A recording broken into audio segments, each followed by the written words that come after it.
key responsibility because EELISA is basically composed of universities who are related with technology.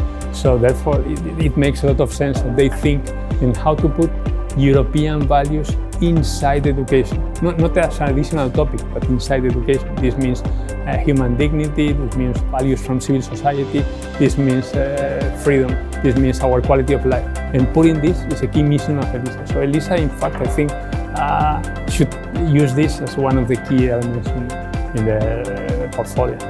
It's not just about technology. It's not even only about skills or soft skills. No? You know they are very important these days. No? Knowing how to communicate.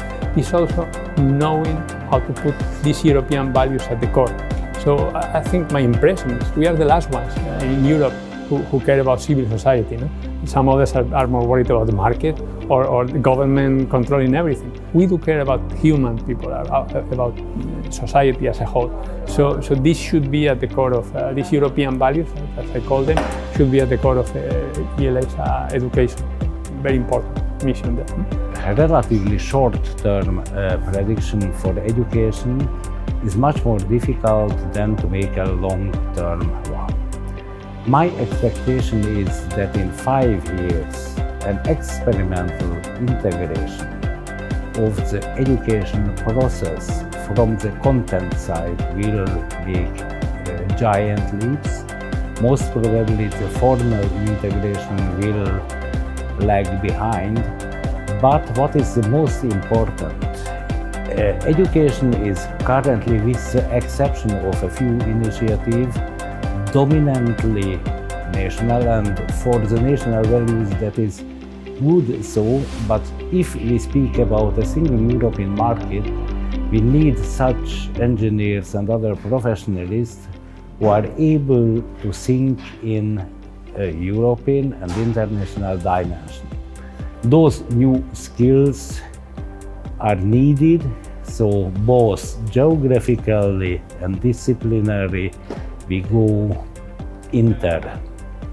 And that is something for which a very important first step will be made in 5 years. At least I hope it's so, and I am convinced about.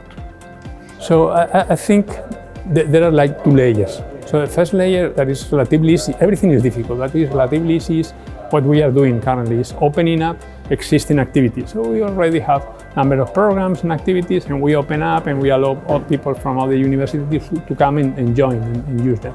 This is relatively complicated, but relatively easy at the same time. More difficult, and this is what I would like to see the EELISA in 5 years, is creating new things, programs, activities, events that doesn't exist. They only exist because this alliance. For example, a good example is this idea of communities that really encompass all of the partners in this consortium. This is what will make a difference, because then people, the students, this is researchers and staff, will understand that this is a different opportunity. Without EELISA, this wouldn't exist, and this will create a self-fulfilling prophecy, no? Because you have something that is different, that doesn't exist, then you want for this EELISA to keep on being alive, no? to stay in the longer term. This is what I see. I would like to see in 5 years. No? New things that I've been able to drag to take the whole organization, because they are impossible without EELISA.